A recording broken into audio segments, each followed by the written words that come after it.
Stay tuned for today's Antidote, brought to you by the Renegade Success Network. Today's Antidote features a healthy dose of thought-provoking insights and information for business owners, entrepreneurs, leaders, and nonprofit professionals. Each day since March of 2020, this program has offered that one thing to help you continue on your own unique pathway to success. And now, Renegades, we bring you Bob Graham and Tom Brush.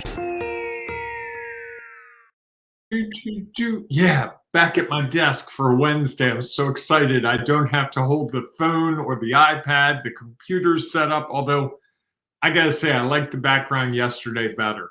The nice pastoral setting, though the birds were loud. I went back and listened to that episode. Man, those birds were loud in my ear there, even more so on the program. But Tom, I just want to stop everything. We've got an important day today that we've got to talk about. Okay. It's National Milk Chocolate Day. Now, there is a day worth I knew you were going to go there. I'm not a milk chocolate fan. I'm a dark chocolate guy. And white chocolate doesn't even rate. I won't even eat white chocolate. Really? Yeah. Milk chocolate's too sweet. Dark chocolate, yeah, like those little Dove things that are dark chocolate. Yes. Yum. But here's the thing. I think the National Milk Chocolate Day might miss the mark, because if I put milk chocolate in my vehicle today for more than about 7 minutes, it's going to become a melted mess. I would have thought that National Milk Chocolate Day might have been at a different part of the year. And you don't think it has something to do with s'mores? And probably when Hershey was founded? That's probably not a bad guess. Just, spitballing an idea here that maybe that's why it's a summer thing. But you see why I think it misses its mark. I don't know. Okay. Well, I guess that my question would be, what would be the perfect day, and why is the winter or the fall or the spring any better? Yeah, good point. And Tim's in on the discussion. National Milk Chocolate Day. Is white chocolate even chocolate? Yes, that's my question. Absolutely. I'm a dark chocolate guy as well, Bob. I sent Tim some chocolate from a local chocolate manufacturer to thank him for something last year, and he savored every minute of it. I now know that if I need Tim to do something special for me, that's all I need to do. Tim, would you like another little thing of chocolate? Because I could send that to Vernon, Texas for you. And Tim will do whatever I want. Just for chocolate? And yes, and here, Tim, look, he's replying. The best chocolate ever. We're not fooling around here. This is good chocolate. And all right. he's saying he's ready. Give me something, Bob. There you go. It's good to know people, right? I guess, yeah. It's good to know people who know what you like. Yes, and also people that tell you what they like. Correct. Yeah. So, Tom, we've been talking for weeks, it seems, about branding. We've talked about personal brand. We've talked about professional brand. Now we're talking about how to share it. And people may say, boy, guys, you talk about branding all the time. I'm so sick of branding. But as you and I said before the program today, we could talk about branding for the rest of our lives. Easily. It's a really important and a really complex topic. And we've tried to really dig into some really small pieces of it to hopefully whet people's appetite. And if you like this discussion about branding, but you're confused about your branding, I'm going to do a little plug for us right now, Tom. We've got this thing called the Renegade Success Network, where you can jump in, join this group, and we will work with you to help you figure out how that should look. You get unlimited strategy sessions. Well, you can read the rest of it, all the great stuff. But here's what you get. You get an on-demand person. You set up an appointment, and either Tom or I will be there to talk you through whatever it is. to listen to you, to ask you the questions so that you can clarify in your own mind what you're trying to do. It's what Tom and I have done on this program for each other a number of times. It's what we do for a lot of people. And the thing they say over and over, to me at least, Tom, is this is just so helpful. I would have never figured this out on my own. And I will tell you, Tom, I'm one of those guys that believes at my core, if I can't figure something out, it shouldn't be figured out. But over the last year and a half, 2 years, really almost daily now with you, but before that, at coffees every couple months, you help me understand things that I don't see for myself. I can tell you an anecdote and you can be like, Bob, of course you like that. I'm like, what? And you go, hey, this fits the pattern. I don't see the patterns in my own life. We just are so busy trying to get from A to B that you don't stop to see the scenery. And I really think as we get to the midpoint of the summer, because we're over halfway through the summer, and I had someone say to me yesterday, I really like what you guys are doing. I'd love to talk to you more about it, but I need to wait till fall. And I would tell you, I don't think there's a need to wait for fall. I think it's got to be now. You can't afford to wait. The sooner you get involved in something like this, the more it's going to make life easier. Knowing that I can talk to Tom at any point and get some really good advice and coaching is so valuable. I see Tim saying here, RSN has helped me on several issues that I felt were nearly intractable. Both Bob and Tom have their strengths and they've been a real asset to my business. It's very kind words. And that's what we're trying to do. Notice this is us helping him figure things out. Because I always feel like there's a perception that we tell you what to do. We don't. Just like as we're talking through the branding today, we're not telling you what to do. We're just saying, hey, think about these things, consider this. If you do these things, this is what's likely to happen. So there, I'm done, Tom. I got my pitch out of the way. All right, excellent. No, I think it's a fair point. I think it's, one of the things is that the sooner that you take the step to say you need help, the sooner you can find solutions and identify solutions. And again, many times, it's not giving you the answer. It's helping you identify what the answer is and what's going to work for you. I mean, a doctor can only tell you what the problem is. And yeah, they might be able to prescribe something. You still have to be the one who does it. You have to be the one who takes the steps to figure out how is this going to work for you in your life, in your work, in what you're trying to accomplish. And I think that's the key piece of it. It's just having the opportunity to have someone look at it from a different perspective. Because as we all know, everyone has something. What's real for us is different than what's real for everyone else.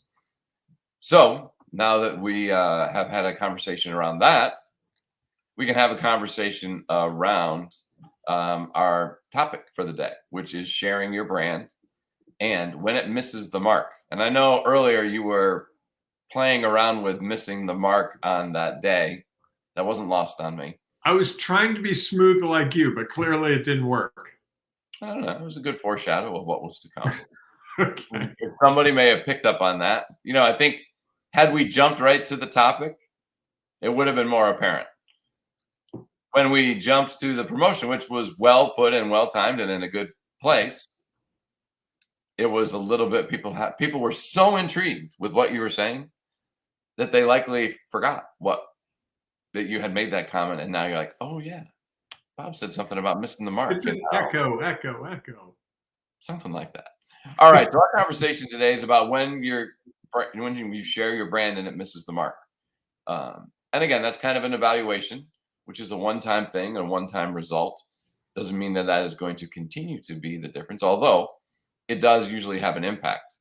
And so as we go through this conversation, if you have one thing you'd like to share or you have a comment you'd like to put in, please feel free to do it. At the end of the show, Bob and I will share our one thing about missing the mark. And typically I'll turn this over to you, but I want to start this today, if that's okay. Just because I jumped in and did my little promo, so I guess I can indulge you and let you do something you want to do. So I wrote it. I saw this the other day. So as most people probably recognize, the Olympics are going up. Some are watching them, some people aren't. But I did see an article where there was some controversy over the United States opening ceremony wear, the gear that they wore to go in for the opening ceremonies. And there was a lot of conversation. It was done by Ralph Lauren, and there was a big logo on it, RL, or in some of them it had like his jockey on a polo. And there were people who thought that that missed the mark of what the United States should represent. That Ralph Lauren was a brand that was a more, what were the words that they used? More elitist, just a very different, that doesn't really share the diversity of our country and where we're at and the people who participate. Is it even an American company? I don't know the answer to that. It's a good question. I'm just, my first thought is I would have guessed it was French. I can look it up while you're speaking, but I thought that's where you were going. I did not see this story. So I think what was interesting to me was that here was an organization who has had a brand very recognizable for many, many years. Now had the opportunity to share the brand for someone else, create the brand. And people were saying that in the times that we currently are, that it missed the mark, that it really was not representative of where we are as a country, where we are as people. And I just thought that was a fascinating look into what happens, as we've kind of been talking about all along. Everybody has their own opinion, right? I see someone's brand and this is how I perceive it. Someone else looks at it differently and perceives it otherwise. And so we can't always please everyone. Yet what happens when it sparks a larger controversy? And how do we then think about it as an organization of what are we going to do next? And so I thought that was an interesting thought to bring up as a part of this conversation, because we're all sharing our brand all the time. And clearly sometimes people are like, I completely get it. I buy into it. Others people are like, yeah, not so much. You with McDonald's. And so what's the next step? Well, or me believing right now that Ralph Lauren is a French company, and I just looked it up, it's an American company. Tim, so therein is part of the challenge with a brand, right? I have a faulty perception. I can own that. I don't know why. Maybe I think, the best designers are French or something. I have no idea what. But if you had said to me, where's this guy from? I would have said France. That doesn't make me, yes, it makes me wrong, but it means somewhere along the way, there's a disconnect. Sure. And maybe that's why they chose to be involved with the Olympics. Because when you think of American things, the Olympics is a very American thing. Or maybe the Olympic Committee said, this is a great designer here in America, we want to highlight it. But all those calculations and all those decisions were made over probably the last 2 years in countless meetings. And still, there was some controversy about that brand and about that statement. And I think that's the thing we have to recognize. You can do all the planning in the world. I've talked to several people who are like, yeah, I don't want to launch my website until I know everything's perfect. I don't want to do a new business card until I know all the words are exactly perfect. And I say to them, let me know when that happens. Yeah. Meanwhile, I'm going to go do my work because I've changed my business cards. I printed a set of business cards a couple of years ago. 2 weeks later, I'm like, well, that was $84 out the window. And they just weren't what the branding had shifted. And that's not a bad thing. It's just you've got to recognize this. And I think that's where we struggle is sometimes we don't see the signals about where something misses the mark. We have to really step back and think about it from other people's perspective. Sure. Your brand and my brand can be whatever we choose them to be. You have complete control of your brand, Tom. Advancement Designs can be anything you want in the whole wide world. It's completely yours. However, to connect with an audience, to get people to pay attention to it, to get them to actually go, hey, that's the guy I want to help me, it's got to resonate with them. Sure. Well, and it's interesting. The other piece to this is, do you get more attention because you spark a controversy, or had you done something that was, quote unquote safe, not as big and brash, and your logo was barely seen, and no one said anything about it, would you get the attention that they are currently getting based on others who feel like the brand didn't hit the mark? And I think that's a fascinating thing of, which is more valuable? The fact that you're putting out a brand that everybody agrees with, or that you're putting out a brand that there's a certain segment that doesn't agree with or has a different perspective on. And that causes more awareness of what's happening. Now, sometimes that can be beneficial and sometimes not. I think there's two sides of that coin, but I would recommend not trying to be controversial, because most of the controversies that come up over brands come out of the blue. If you talk to the people who worked on it, they're like, yeah, we focus grouped it, we tested it, we did all these things. We're talking big companies. And it exploded in their face. Think of New Coke. They spent years on that. Sure.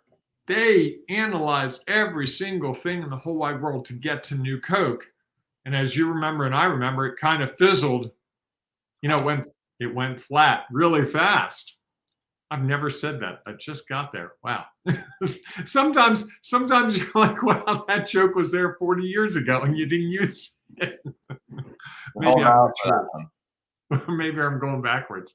But really, think about it. Coca-Cola doesn't do anything without lots of thought. Sure. Lots of thought. And they come up with this new product. There were ads everywhere about New Coke. And people wanted no part of it. It wasn't what they were looking for. And I don't think Coca-Cola said, hey, let's put out something called New Coke, and then that'll bring us back to everything we used to do. They didn't plan that controversy.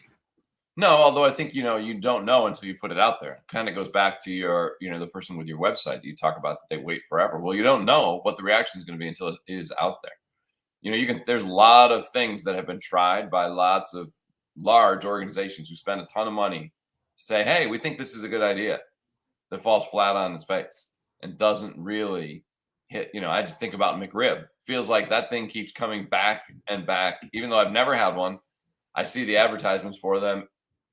Randomly they'll start showing back. Oh yeah, it's back. Like, people were just missing it so badly that they were just dying for it to show up again. And I think that's the interesting thing is we have to try it because we don't know. We think we have an idea, and if we hold on to it and be like, nah, nobody's ever going to like this.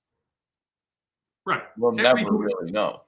Or we make one silly statement, or a statement we don't think is silly. Like last week, Jeff Bezos, when he landed on his spaceship back on Earth, said, thank you, Amazon employees and customers. And I think in his mind, he was thanking them that they provided him the opportunity to do this. But what they heard was, you took advantage of us. He broke the bond. Right. We all know that he's rich.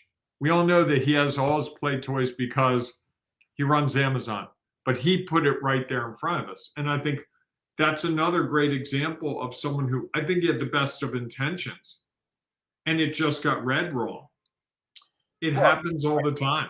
Yeah, that's because that's what's going to happen. Everyone is going to look at it differently. And it's just a matter of how impacted they have felt to whether they're going to say something about it, and whether they're going to react. And, once a few people start to react, now you start to learn a little bit about where it was. And, the challenging thing nowadays is once it's out there, you can't take it back.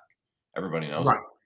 All you can do is try to manage whatever happens with it and figure out what's the next step. You put those things out there and then you try to see, like, where are we going with this? And I think that becomes, I think, why it's so hard. Why branding is so hard is you don't know. You can do all the focus groups in the world. You can spend all the money on market research you want, and yet still put out something that is not going to have the impact that you thought it would. Or a different impact. Or a different app. Correct. Someone right. then looks at it in a different way. Right. And that's true of all business. You set your pricing a certain way and someone goes, geez, Tom, that's too expensive for me. Someone else goes, wow, that's really a bargain. But we've got to be true to what we believe is the best path for us. And so if your branding upsets one group, if that's not the group you're trying to attract, that's not the end of the world. Getting it to resonate with the people that matter.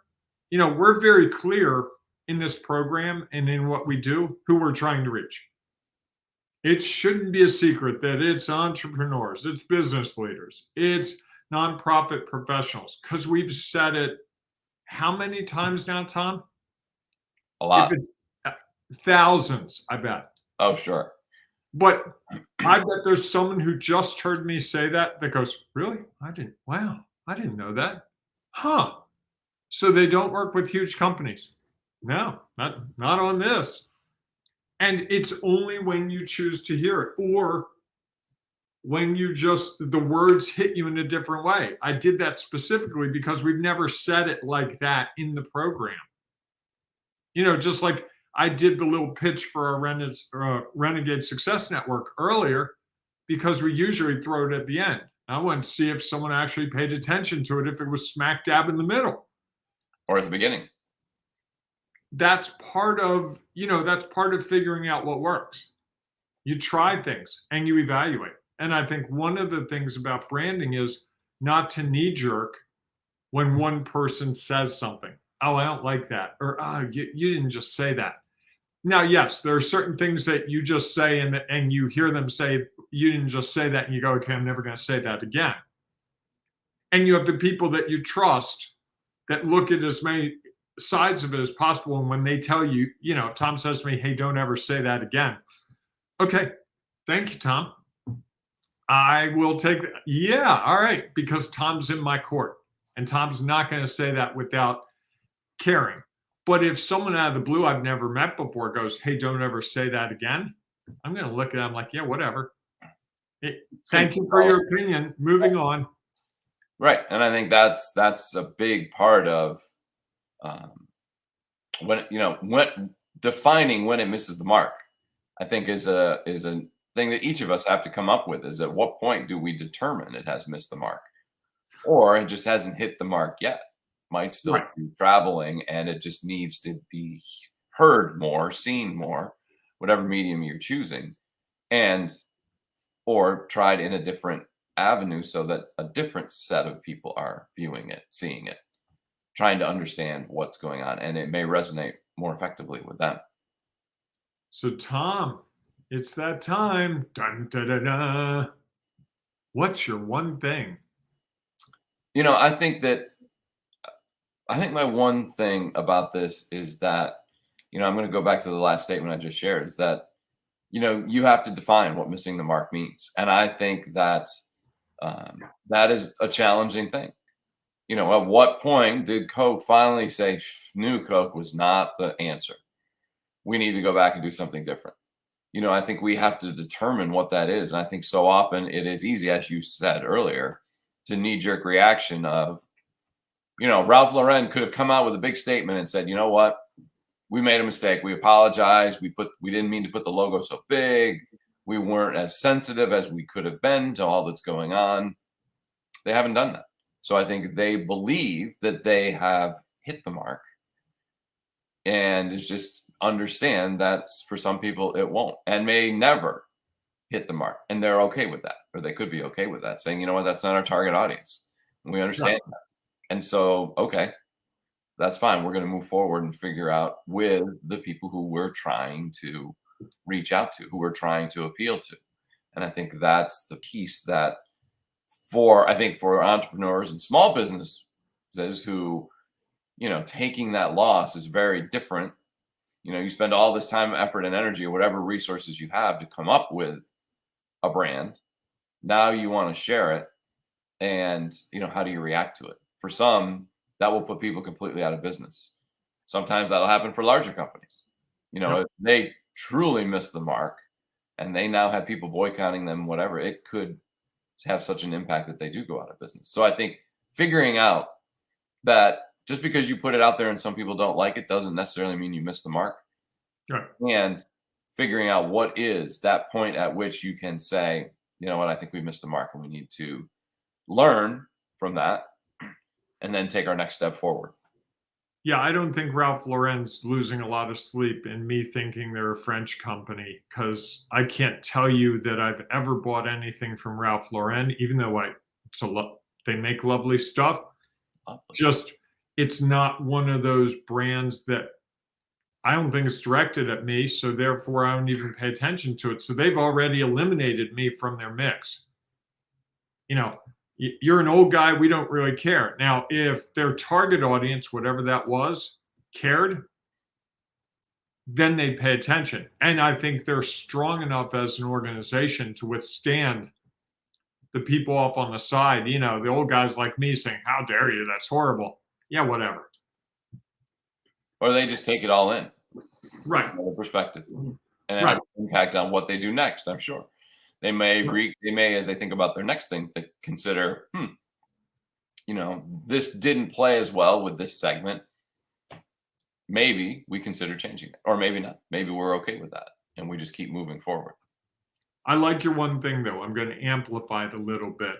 Okay. I think it's really important to figure out that level of how much you miss the mark.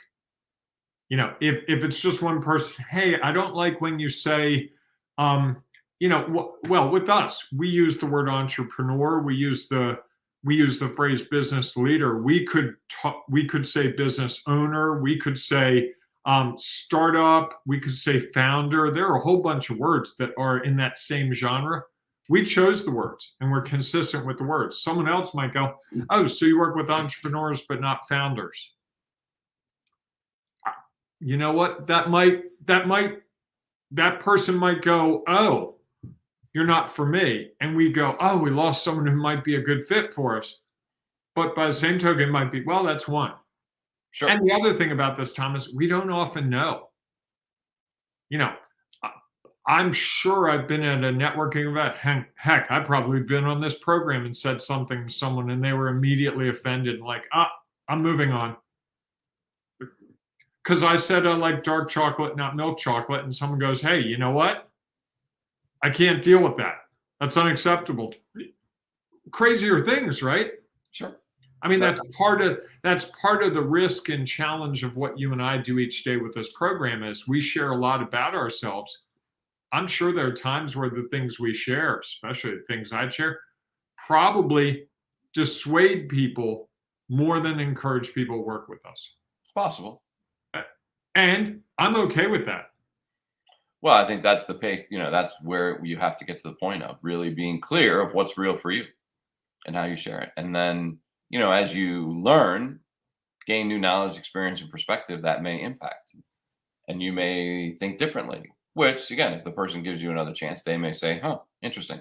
It was just a one-time thing that, all right, so fact that he doesn't like milk chocolate is not that big a deal in the grand scheme of how he's gonna help me run my business or find my own unique pathway to success. So I can be okay with the fact that he doesn't like milk chocolate, even though everybody else likes milk chocolate. But except Tim. Except Tim. You and Tim. That's it. Hey, that's fine. There must be more because there's a lot of dark chocolate out there to buy. My mom is not a milk chocolate. She gets headaches from it. She likes white chocolate. Oh, I agree with Tim. That's not even chocolate. Well, so I'll put a poll in the Ring of Renegades today, Tom. What kind of chocolate do people like? All right, I like this. Is an important issue today. That's all right. It's a good day for it. Summer is an important time to learn these things about people because, as we always say, the more we know what we have in common and where we can learn from someone else, learn something about someone else.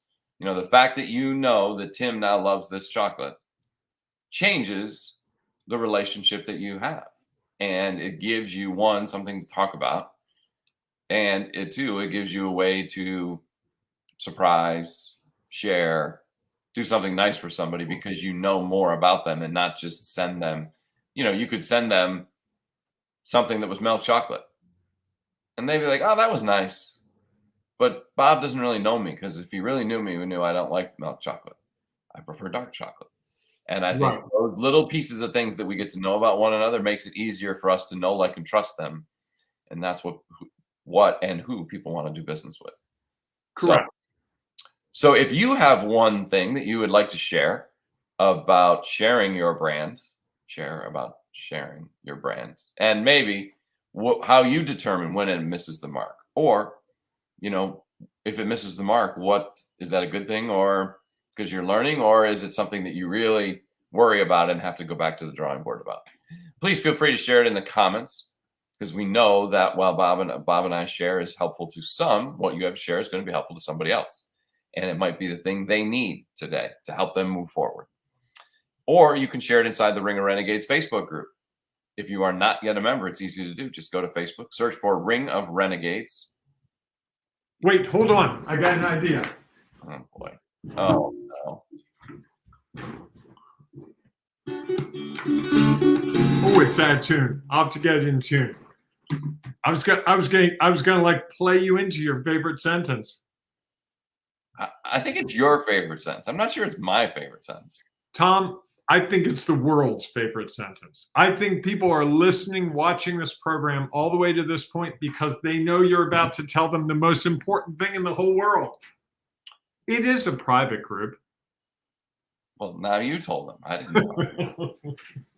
Yes, the Ring of Renegades is a private group because we're creating space for people to be able to share what's going on for them, knowing that they might be able to get help from somebody else who can help them continue to find that next step. But even though it's private, now I've got you muddling the wording. I know. All you have to do is ask to join and then tell us why you're a renegade. And you can become a part of our growing community where we are helping people find their next step along their own unique pathway to success. So we hope that we will see you inside the Ring of Renegades. Can I put some more comments up real quick, Tom? People are kind enough to share their comments. I want to make sure. This was from my sister who's paying, and I know it's usually my sister and Nate watching. Tim with the funniest comment of the morning.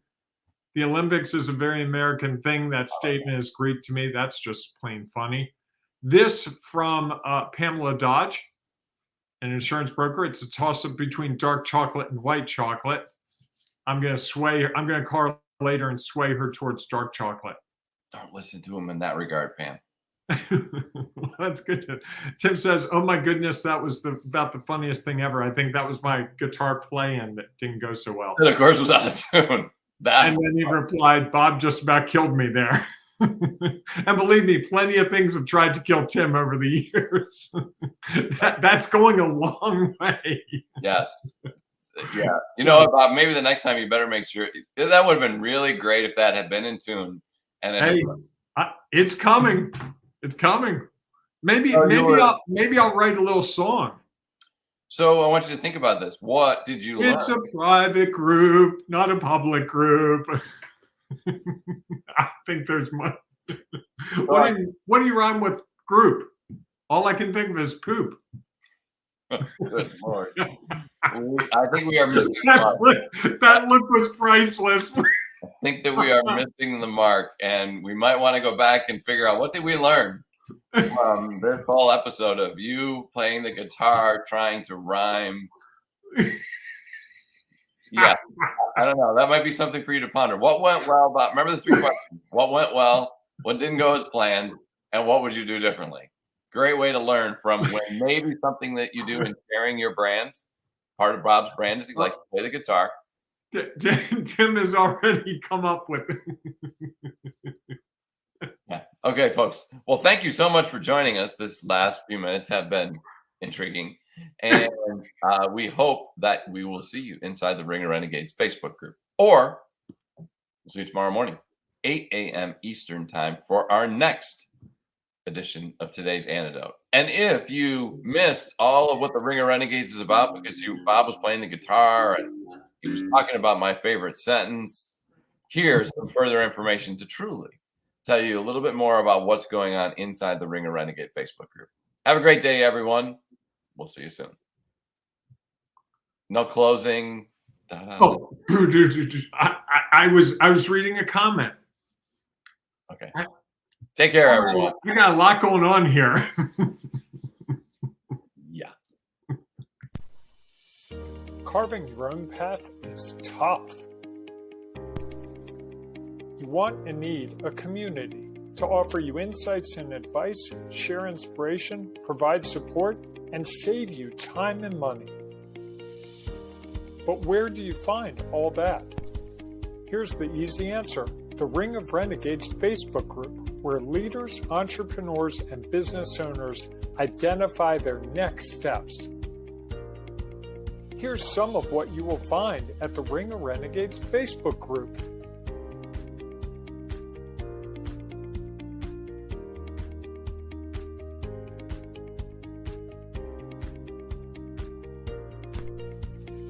Just go to ringofrenegades.com and join today. Find and accomplish those next steps.